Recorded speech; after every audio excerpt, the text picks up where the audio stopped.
Yes, but today I'm here for PeeringDB, so the most important topic is PeeringDB. So let's start with this presentation. Do you all know PeeringDB? Yes? Also you? Giovanna? Yes? That's good. Okay. So just a brief slide about what is our organization. It is the statement, you can read it, it is very clear. It is an association, a no-profit association, and we run PeeringDB for the good of internet. So I think that this is a technical audience, so I will not go to explain you how PeeringDB is working, since it is very, very simple for you. But I want to point out on the governance of PeeringDB, because every year we have the elections for the board members, and I took note about how many voters we have. And let's say that around 100 votes every year.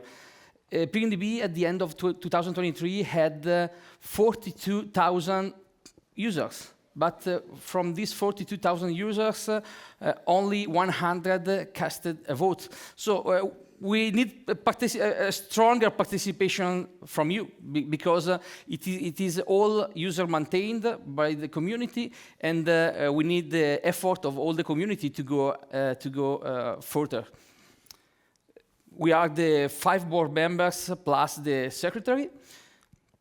There are different committees in PeeringDB. There is the admin committee that is the one that is answering to your tickets. So when you raise a question, the admin committee will try to answer as soon as possible. The estimated time of response is about 1 day. So if it is not a complex topic, in 1 day we reply.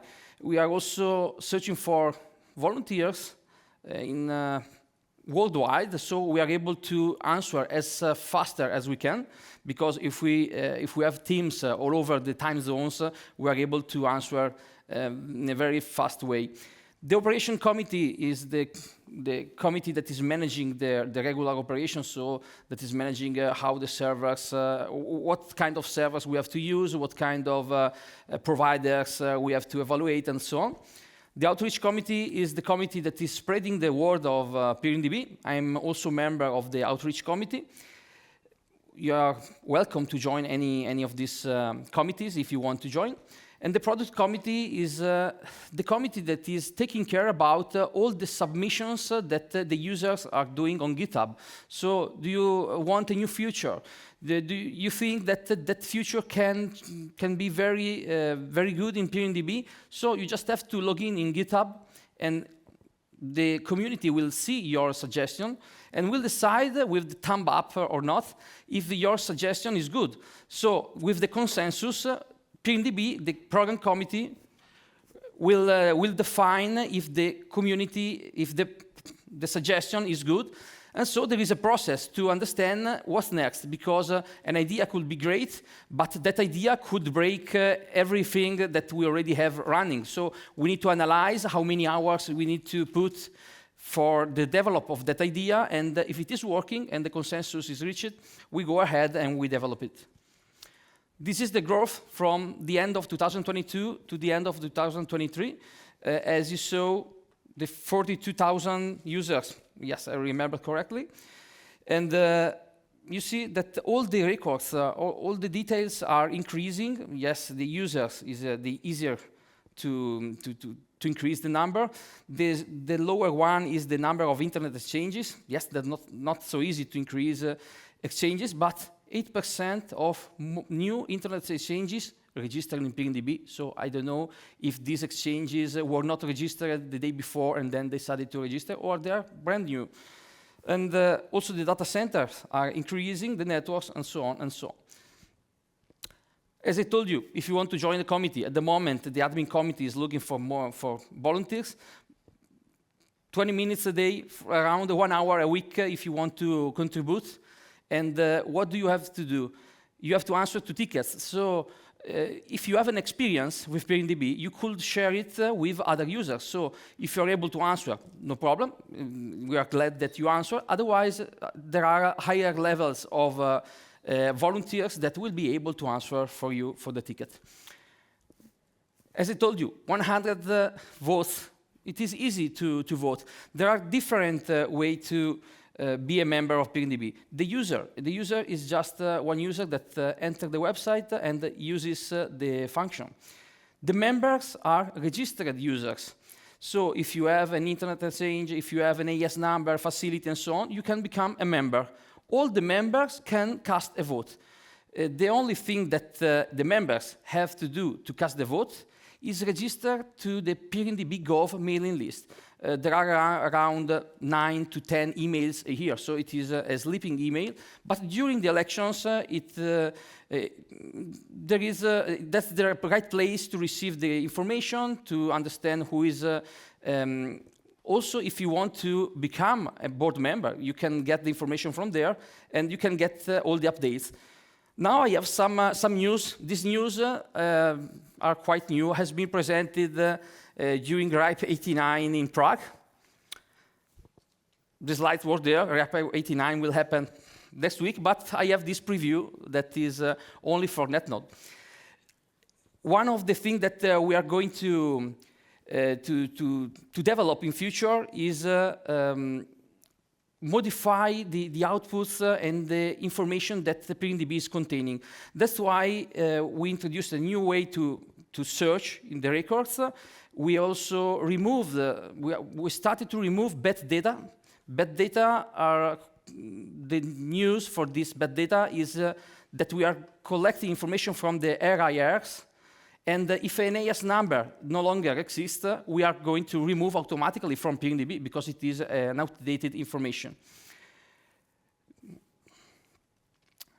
Very soon, it is planned around February next year, it will be mandatory to have the two-factor authentication mandatory. So it will be something that cannot be postponed anymore. So we will introduce this mandatory feature, and the communication about that will start in November. So this is news. If you are not already activated with the two-factor authentication, please go and do that. And also the API will change a bit because the simple authentication will not be allowed anymore from next year. So we don't have a defined data about that, but the data will come. And so please take a look, because if you base your automation on PeeringDB with the APIs, that day it will stop. So that's important that you go ahead and check all these details. Yes, we also had some security reports from users, so we fixed them, and we also shared information on our blogs. So we have blog post about that. So if you see something that is interesting, that can be targeted as a security problem, please report it to us. You will be able to win a personalized hat, cap, hoodie, and so on. But this is not a challenge. So you don't need to search and target us. Please let us know if you find something, and we are glad to fix and to talk about that in our blog.